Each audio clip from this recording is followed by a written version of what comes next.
So the final game of the doubleheader, Monday night doubleheader, Los Angeles Rams 1-1, 1-0 on the road at Cincinnati Bengals, 0-2, 0-1 at home. We're at Paycor Stadium in Cincinnati, Ohio, 71 Fahrenheit, mostly cloudy, 5 miles per hour. I love this stadium, Paycor, right across the river from Lexington County. Let's take a look at the line history here for this one. We will start with the spread.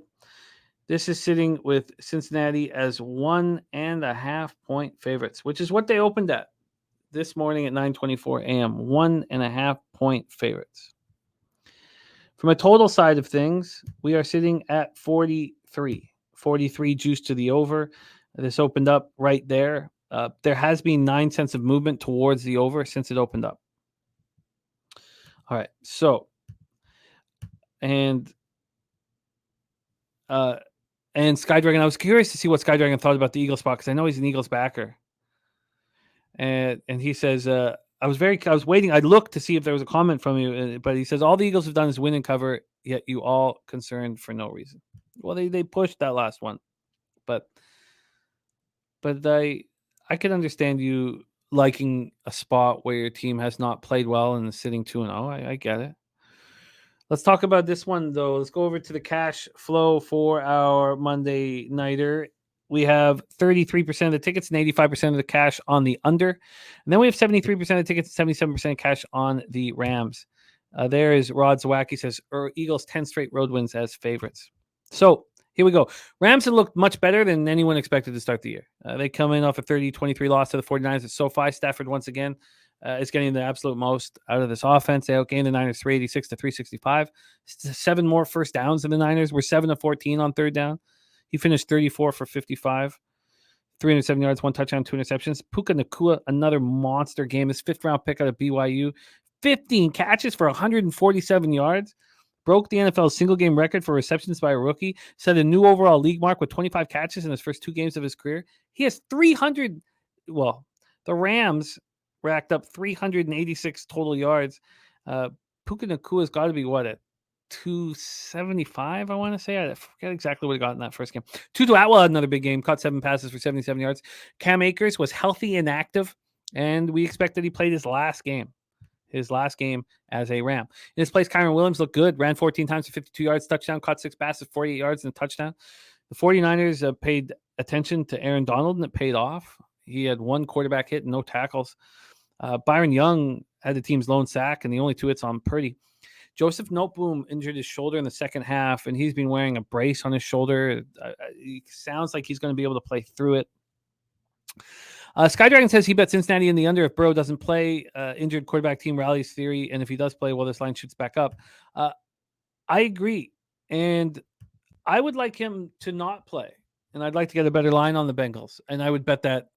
And if that happens, I agree with that missing quarterback theory, and I would move on more than a unit on the Bengals at a plus line at home.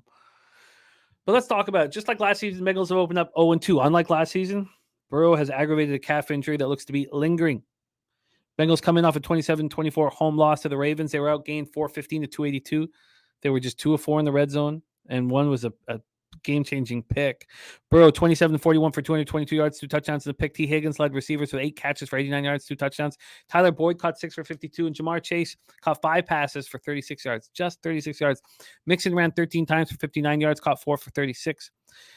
And they went 10 of 15 on third down and 1 for 1 on fourth down. So it wasn't quite as bad as some people think it was. Defensively, they could get no pressure on Lamar. 0 sacks, 1 quarterback hit. They allowed the Ravens to go 9 of 14 on third down. Safety Nick Scott is in concussion protocol. So when Joe Burrow suffered the calf injury in training camp, is Jamar Chase said, don't come back till week 5. Said, be 100% ready. And, Burrow signed a big contract and was ready in week 1. It did not look good.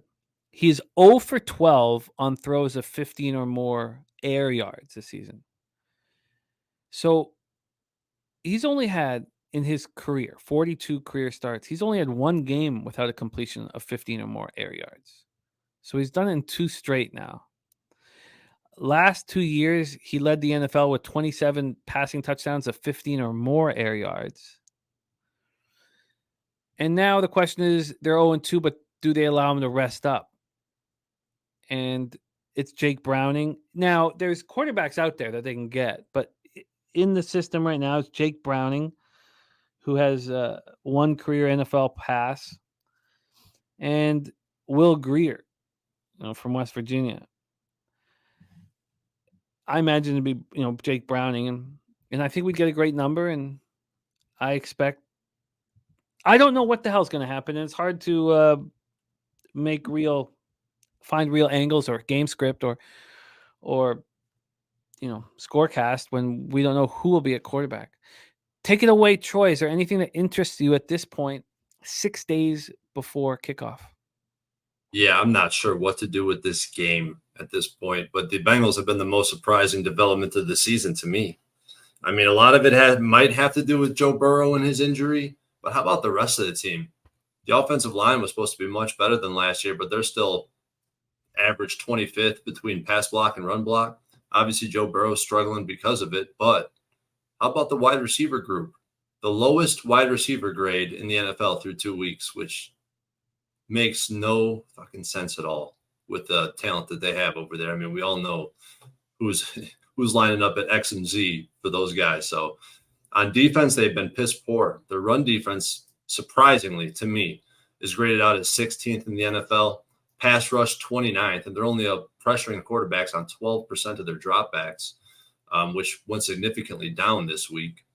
And the Rams, I mean, this is on the opposite end, another big surprise. I mean, their offense is fantastic, but their defense is still rating in at 32nd overall, which is pretty damn surprising to me given what they've been able to do.